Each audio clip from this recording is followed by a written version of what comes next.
What is up, my friends and fellow BusyBees? Although I've talked about it on the podcast before, today we're going to talk yet again about the selling prices of your refinished furniture.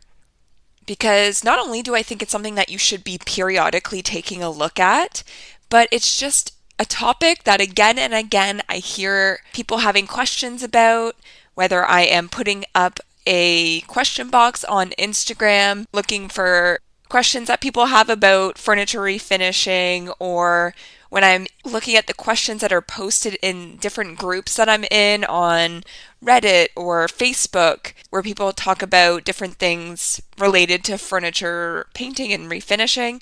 So often I see people asking about pricing and putting a photo of their piece and saying, what would you list this for? Or asking people what equation they use to determine their pricing, or what perspective that they use, or how they go about it. And I have some tangible things that you can implement in your furniture refinishing side hustle or business today. And also some reminders as we think about pricing our pieces and everything that goes into that. Of course, we're gonna link it back to our mindsets and some motivationally related topics, as we tend to do. So like I mentioned, I think looking at what you are pricing your pieces at is something that you should be doing periodically, at least once a year, if not more often, because depending where you are in your journey of learning how to do furniture flipping, you may be progressing in your knowledge, your expertise, your fine tuning of your skills at a pretty rapid rate.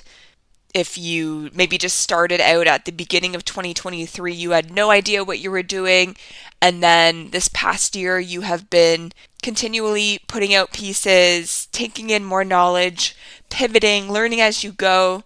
The amount that you charged in 2023 January versus December for your pieces should be pretty substantially different, in my opinion at least, because when you first start out, not only is the piece maybe not as good as it could be? Maybe not. You might start out with like very great attention to detail, and because you had taken in so much knowledge, you were already getting a really great flawless finish and you knew all the things to do. That is very possible. That's not how I personally started out. I've definitely improved as I gone, but I have seen some photos of people posting their first flips and they look, from the photos at least, absolutely exquisite. So I do think there's people who just have a knack for that inherently, probably a little bit more, maybe a little bit more artistically inclined. But regardless, as your skills improve and the quality and the durability and everything that goes into you as a business and a business owner and your customer service and everything is improving, your prices should be going up. And also, if you've been doing this for a couple years now, you've probably noticed the cost of everything else going up quite substantially in terms of maybe your competitors' prices, maybe the supplies that you're purchasing, maybe the inventory pieces that you're picking up. Everything has exponentially gone up. Groceries, utilities, internet, everything. Everything is so expensive. So likewise, don't feel bad about raising your prices. And if you are hearing this and you're like, oh my God, of course, why have I not even thought about that? I've been charging the same thing for the last 4 years that I've been doing this. Because if you're anything like me, you might have blinked and realized that you've been doing this for 4 years and it's felt like 6 months. Because what are COVID years and months and time, and where am I and how old am I and what day is it? Cue minor mental breakdown. But yeah, it's been 4 years for me, and that is a good reminder for me that I've been doing this for 4 years. I've been getting better for 4 years, and my prices should have increased a fair bit in that time as a result. So if you haven't been doing it, take a look at it. If you haven't done an environmental scan lately of your area and your competitors and everything like that, add it to your to-do list, because you may be surprised at what you see if you haven't been staying up to date with things in the last little bit. But if you're somebody that has yet to sell a piece, or maybe you started selling your pieces but you just kind of winged it and you didn't really know what to do, or you just chose a number out of thin air, or something that felt right for you, and you are searching and seeking out another approach or something that you could do to price your pieces, then I have a couple suggestions. But also, if you've set your number at something and it's been selling and it's working for you, maybe you don't need to change that. But still listen to the episode because there might be some things that are worth thinking about. Because I'm never going to tell you to lower your prices, but you might need to raise them, or you might want to raise them after you hear this. Okay, so stay tuned.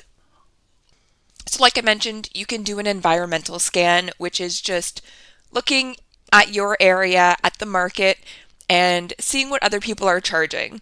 So that may include talking to other refinishers in your area if you are familiar with them, or just doing a Google search and looking some up and reaching out to them. If you have listened to episode 10, Community Over Competition, I talk about putting together a group of local furniture refinishers on Instagram just so we could connect and get to know each other, and it has been a great opportunity to send referrals, share information, get input on pricing and things like that. So that might be something that you're interested in setting up or doing on your own.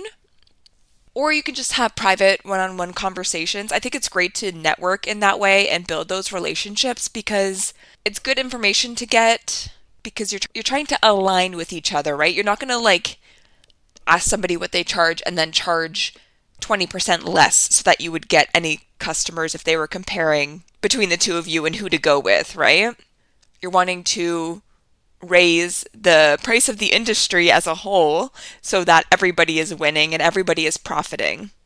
So taking a look at who is around, reaching out to those people, but also if that's not your vibe or you're just looking to do something a little bit quicker and just gather some data, you can also look on things like Marketplace and other places that you sell your pieces, OfferUp, Craigslist, Kijiji, whatever it is that you use, Etsy perhaps, and see what people are charging for pieces that you commonly do. So maybe a tall boy dresser that's solid wood, maybe a set of nightstands that are your average size, maybe a coffee table, and that's going to look different for each person.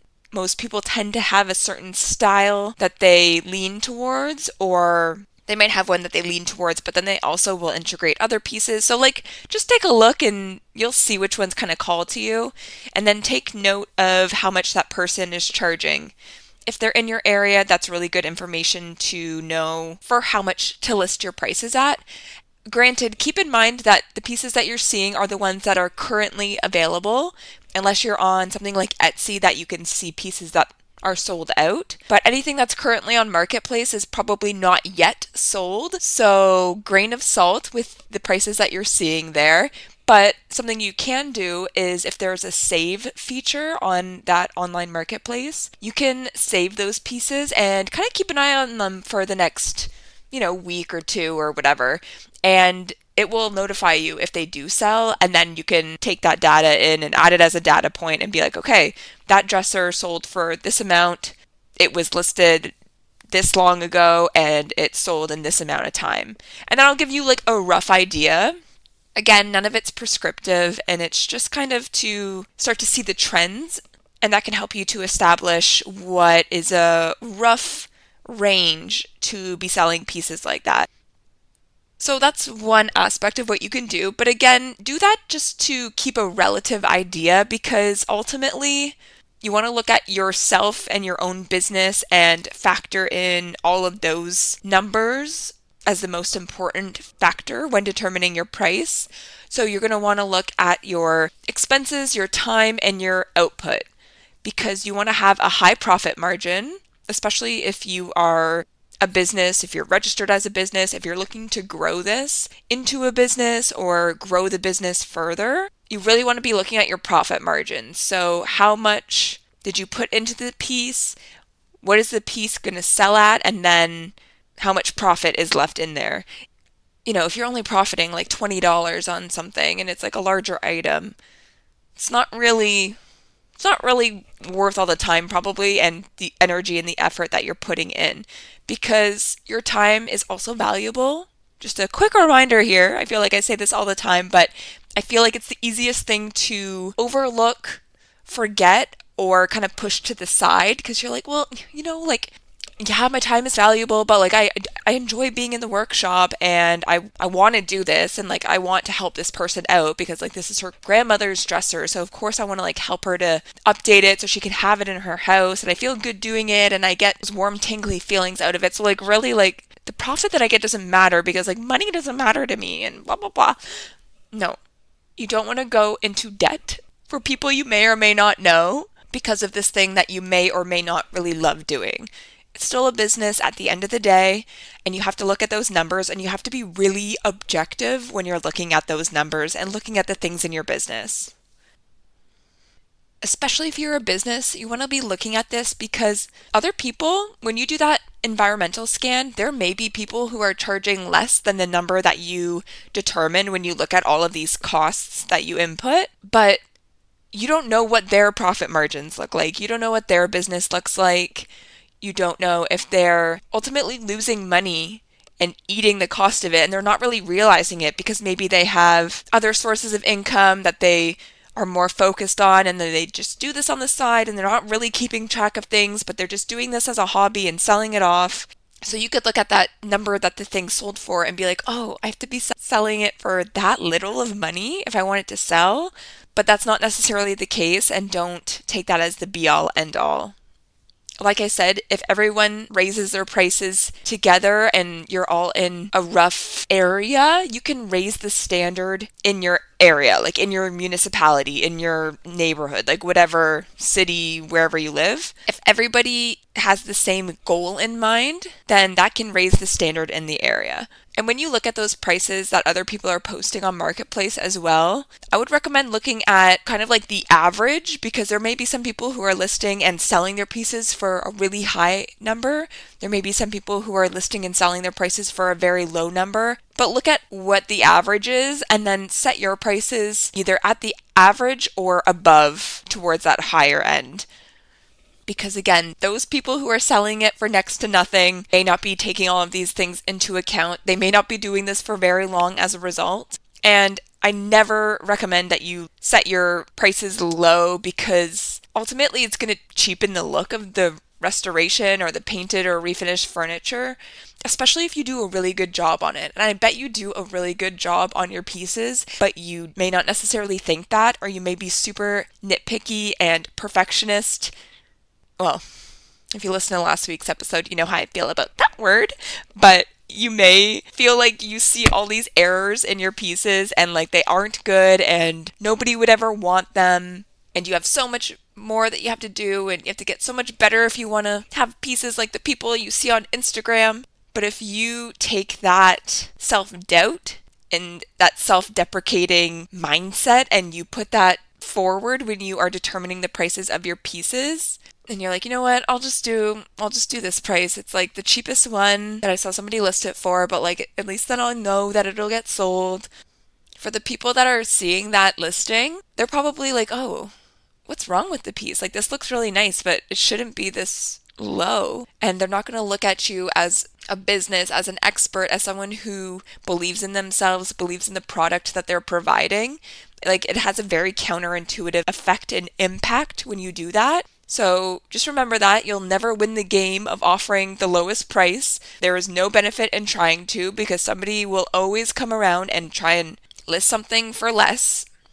And also keep in mind, depending what online platform you're using to sell your pieces, people may very well come in and try and negotiate under that price that you posted it for, even if it's like stupid low to start with. So also keep that in mind. You want to build in probably some negotiation room or some wiggle room. And then if somebody comes along and they're willing to pay that price at the top end of the wiggle room, like what you listed it for, then even better. Then you know that it was actually worth that amount. Somebody saw the value in the piece and is willing to invest that amount to have your work in their home. And when it comes to trying to charge the least amount or lumping yourself in with the people who are charging a really marginal amount, also consider the fact that they very well may not be a business or somebody attempting to be a business. This could just be somebody that's just coming across pieces for free. They're putting some paint on it that they already have sitting in their home. They're listing it and they're just trying to like do the work on it for something to do, and they're not even looking to have a profit. They're not looking at those numbers. They're just doing it for fun, maybe trying to make a couple extra bucks for fun money, and they don't do it consistently. It's just a hobby. Also consider the fact that you don't necessarily know the quality of work that is going into these pieces. I don't know if you've ever taken a look at some of the listings on Marketplace, but there's times when you really can't tell the quality of the piece or the quality of the finish of the piece based on the photos. There may be not the greatest lighting involved, not the greatest angles involved. Photos can also be deceiving sometimes with all the tricks with iPhones. Some people also edit their photos, which for me personally, in a selling situation, I don't see the benefit of, especially if you're trying to like counteract the tones and stuff. You're like, oh, that picture's kind of dark because of the lighting. I'm going to try and brighten it up and increase the saturation. And you're doing all these things to try and make like overall the photo look better. But you probably, when doing so, are impacting the color and tones of the piece that you refinished. And so you're not showing a real representation of what the piece looks like for that client who is interested in putting that piece in their home.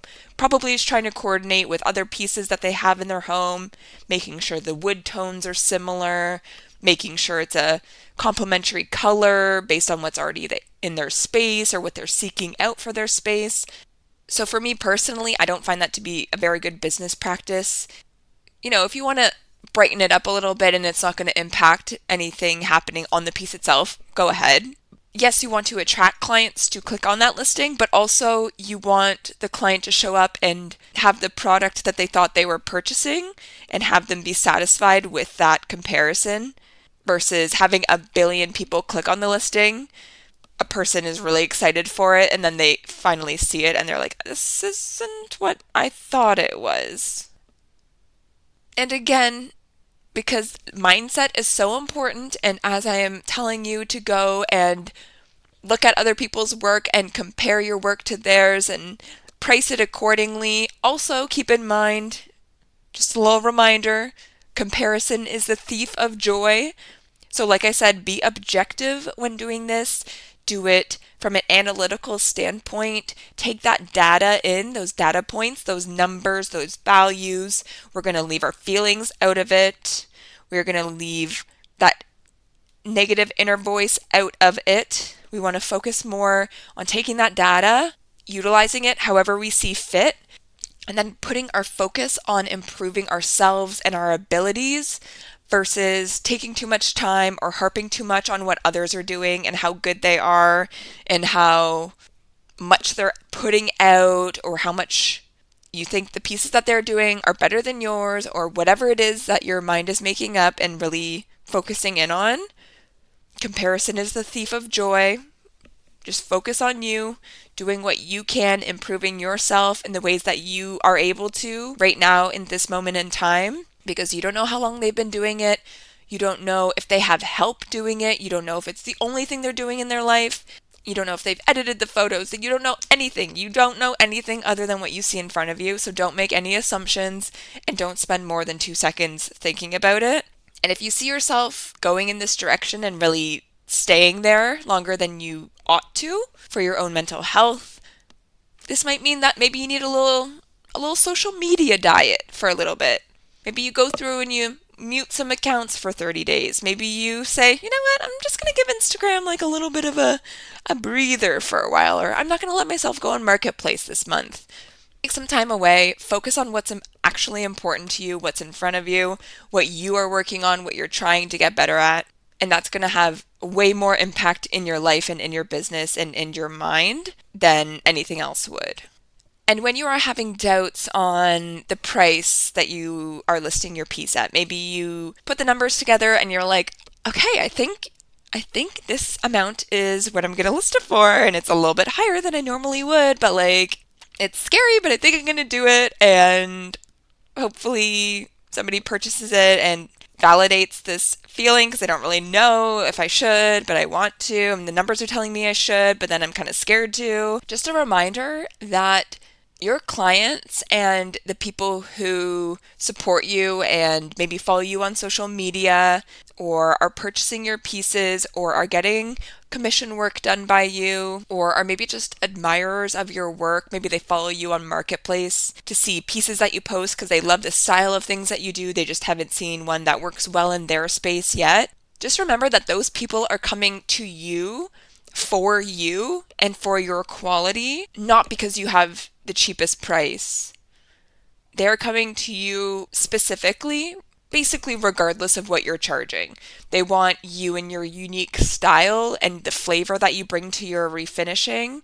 They may feel a connection to you and something that you have shared about your journey into business or about your business and what it represents, or maybe something about the name of your business really resonates with them. Maybe they follow you on social media and you shared something that really caught their attention, or they've developed a connection with you over time, just seeing some behind the scenes of your life and running the business. Or they may be a cheerleader for you in your business because they discovered you when you were just starting out this business and now they've seen you grow and seen how you have developed and your style has changed and evolved. They feel that connection to you, and that's why they're coming to you, not just because they're looking for the lowest price that is out there. They may also really like the way that you do business, so make sure that you are doing business in a way that aligns with you and the customer service or the pieces that you want to put out or the quality that you want to put out. Make sure that's always aligned, because that's something that other people really do notice. I've gotten a lot of referrals from other refinishers over the years, and I'll always reach out and thank them for the referral. And on a few different occasions, people have said, I've just watched what you've been doing with your business and how you've grown, and I love the way that you do it and the way that you approach it and the way that you share information with others and stuff like that. And they've said that that's like why they wanted to bring the business my way, which is such valuable feedback for me to validate that what I'm doing is right. It feels right. It feels aligned to my values. But if that was ever something that I was calling into question, that would be a good reminder. No, keep doing what you're doing. And it's also just like so heartwarming too, because it's like, you can live by your value system and feel like that's the right thing to do. But if you're not getting that, like, we all like positive validation every now and then, you like to like get a little like slap on the back, like, you're doing a good job, kid. So that kind of thing always is like okay, right, yes, good, right on.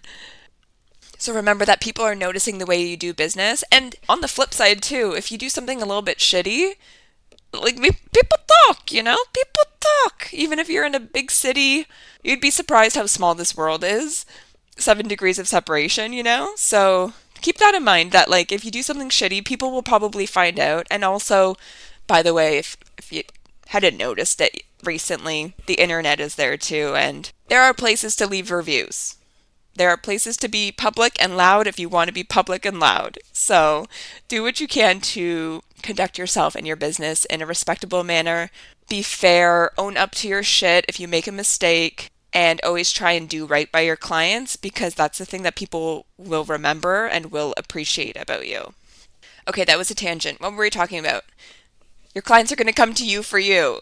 And also, they're looking to you as an expert, and they're seeing either the pieces that you're working on or the pieces that you put out, and they think that you could handle the item that they have to refinish if it's for custom work, or that you would be able to provide a product that was good enough that they are looking for. Maybe they saw something in a magazine or at like an online retailer that they would like replicate it, and they're like, you know what? I know the person for the job for this. And they're reaching out to you because they think that you have that expertise to make that happen.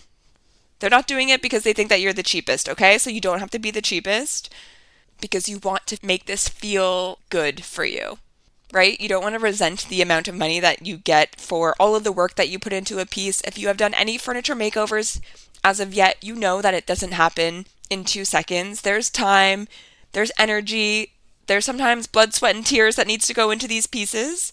Sometimes it's easy, breezy, flows well. You can vibe while you do it, but sometimes it's not the case, and the amount of money that you get, you want to reflect that hard work that you put in so that you are motivated to do the next one and to continue on with this, and you don't want to like roundhouse kick the next piece of furniture that you see because you're absolutely sick of it.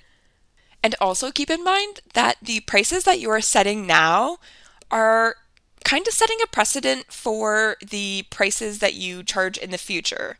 Now, I know I said that you should be increasing your prices as you go, and I stand by that, but also keep in mind that if somebody is buying a piece from you at a certain price, they're going to now think, at least that is the ballpark in which your pieces sit. So if they come back to you and they really like the piece that they got, especially for the price they got it at, like, can you imagine?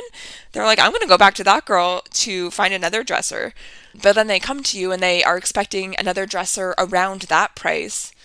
But like, you only put that dresser at that price because you really wanted the dresser to sell. And then once it's sold, you're like, oh my God, I should have actually listed it for way more. Now I regret that. But now this person's coming to you thinking that that is the norm for you. And if you say, oh no, actually, I'm charging triple what I charged then, they're going to be like, oh, that seems like a big difference. But if they came to you and that dresser was initially around that 3 times mark, they probably would be happy to pay that anyways. And then when they come back to you, they would be expecting to pay that same amount. Like there wouldn't be the jump or the difference that they maybe would be fine with, but they also may be like, oh, I wasn't really thinking in my head that it would be that much. Like, let me go back to the drawing board and I'll get back to you.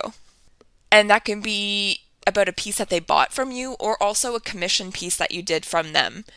So if you're offering commission work, I would strongly suggest that you take even longer to look at the pricing structure that you are offering, because I know for me at least, a lot of clients that I have are repeat clients, whether they come in from buying a piece on Marketplace from me and then they want another piece, so they buy another piece that I have offered, or they have a piece that they are looking to get, so we source one together and then do a custom on it.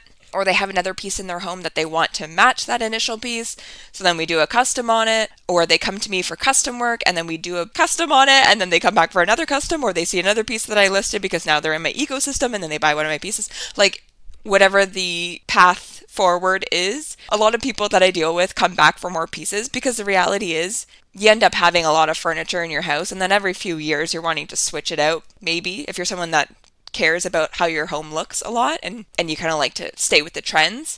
So they're going to have an idea of what they think you charge, and you set that precedent from the get-go. So although your prices can increase over time, and people will understand that if they come to you and you say, just a heads up, my prices have gone up 10, 15, 20, whatever percent since last year, cost of living, inflation, whatever, they'll understand, but be weary and aware of where you set it from the get-go because of that. And another reason that I encourage you to charge a little bit more for custom work is because you can't always foresee the challenges that will lay in front of you with a custom piece. Typically, you're providing an estimate based off of a couple of photos and a little bit of information that a client has provided.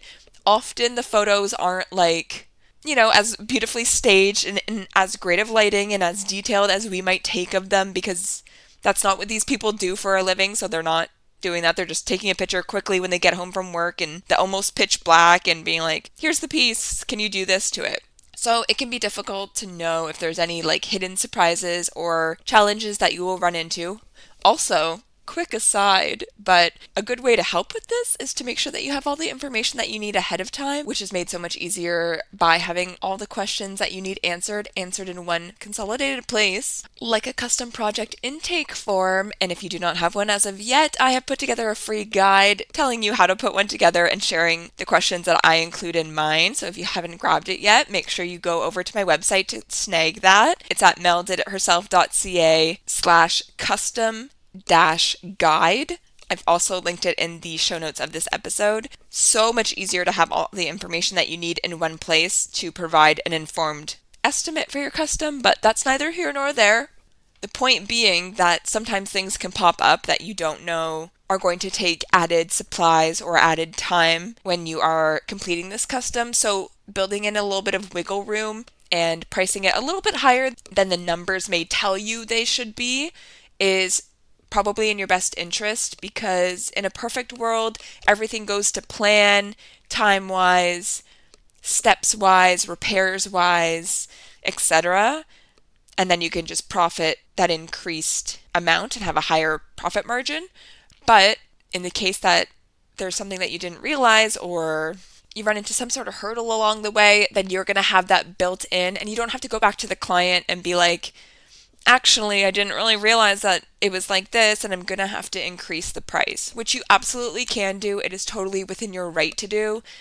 But I know for so many people, talking about money feels yucky and icky to start with. So to have to do that, a lot of people will not have that conversation. They are conflict averse and they don't even want the potential of that turning into a negative interaction. So they will avoid it altogether and they will eat that cost out of their own pocket. And I do not want you to be doing that, because again, you are a business. So just build in that extra amount from the get-go, whatever makes sense to you, whatever feels good, an extra 5, 10, 15, 20% on top of what you would typically charge, maybe more, maybe a lot more. That will ensure that you end up having ample space to do whatever needs to get done. And keep in mind that, yes, these amounts may seem like a lot of money, and when you think about it and how expensive things are day to day now, and you know how much people are struggling, you can really easily get into the mindset of feeling guilty for how much you are charging for your pieces. I know that has been my experience, where I'm like, who the fuck is going to pay this much money for like a dresser or whatever it is that I've done? But keep in mind that, number one, you are not for everybody. There is a specific market of people that you are trying to reach, and it's people who like the style of furniture that you do, are looking for refinished pieces, and that are willing to pay your price. And I guarantee there is likely a market out there for you, as long as you're making yourself readily able to be seen. And those people are willing to pay for the quality, for the expertise, and for the great lasting finish that they're going to get from you. It's a unique style. Sometimes it's a customized thing that's made to look perfect in their home and to match all the colors and tones and the shapes and the styles to integrate perfectly into their home. A piece that they maybe have been looking for days, weeks, months, years for in retailers, and they have not been able to find. And you're able to provide that perfect piece to finish off their space. People are willing to pay for that. So remember that. Don't feel guilty about it. Nobody is going to agree to money that they shouldn't or can't or won't be able to pay. That's why you have a contract, in case they turn around and they don't want to. You have something that said they agreed to it. But they're willing to pay for that. But also, if you're charging that high amount, you don't want to disappoint them. You want them to get what they expected to get, and you want them to be satisfied with it. So you want to make sure that you still have great attention to detail. You want to have that great lasting finish. Have everything look good, dot your I's, cross your T's, etc., and find inexpensive ways that you can bring some delight to that experience for them and make it enjoyable. So be responsive, be positive, be helpful, provide your expertise. If there's anything that you can do that's helpful for them to add in, that's not going to cut into your profit margins too much, or you build into your overall numbers from the beginning, like adding extra paint, some people add a paintbrush, some people add a little microfiber cloth, some people add wood conditioner, like whatever it is that you want to add a little sample of, or a full-size product, like whatever works for you and your business and your numbers. Find ways to make that a really great, enjoyable experience for your clients, and they are going to A, be happy that they chose you, B, be so satisfied with the amount that you charged, regardless of what that amount is, and C, tell their friends and brag about the piece that they got, because people love showing off new shit in their home, and you better believe they're going to mention your name and your business when people ask where they got it.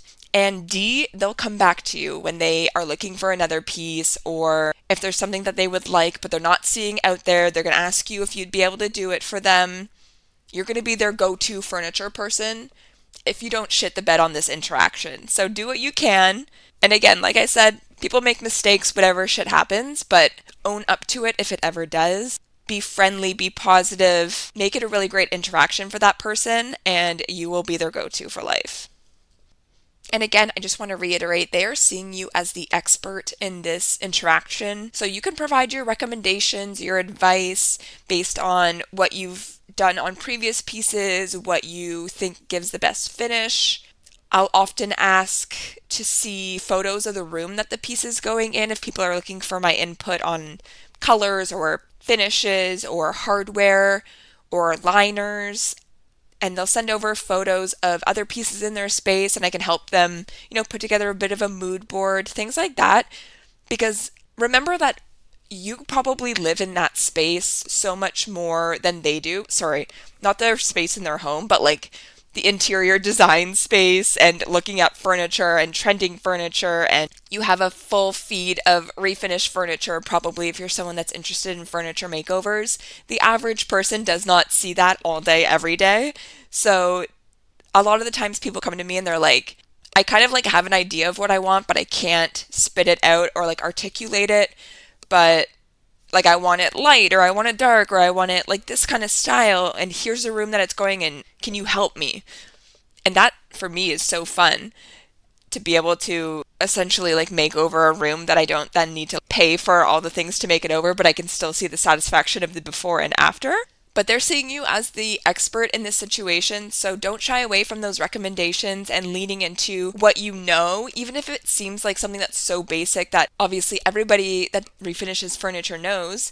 Yeah, maybe they do, but this person doesn't refinish furniture, so they very well may not know. So share that with them, and you can show them that you know what you're talking about, and that can add to your credibility as a service provider.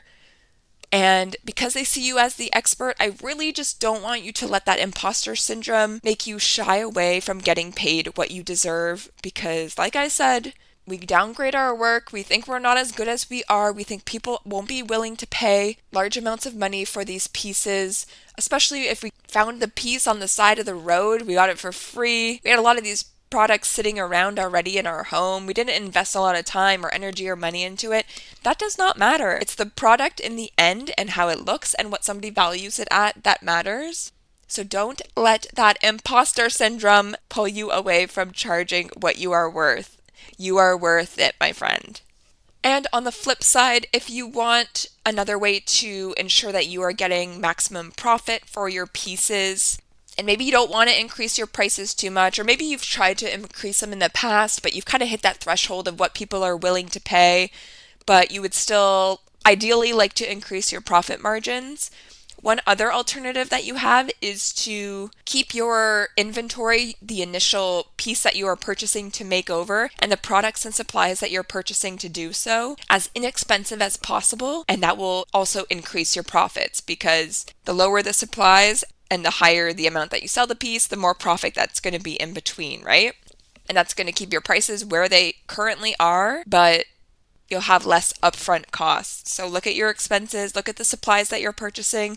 I have shared a lot of tips on how to do this in the past. I will link a couple episodes in the show notes where I've gone into depth on ways that you can keep your supply costs low, different things that you may not have thought about. Also when purchasing new tools and things like that and being cost effective when doing so. That is something that I think we often don't really think about because we're in our groove of going to this certain place to purchase this certain product, and we're so busy and running around all the time that we don't even stop to think about those things. So just a little reminder if you needed it, and if you need a little bit of motivation or a pick-me-up and something to encourage you to charge more for your pieces, I would like to present you with a little exercise that I would like you to do periodically. I would like you to go online, or you know what? Go get yourself a silly little drink and go to your closest furniture retailer that is near you.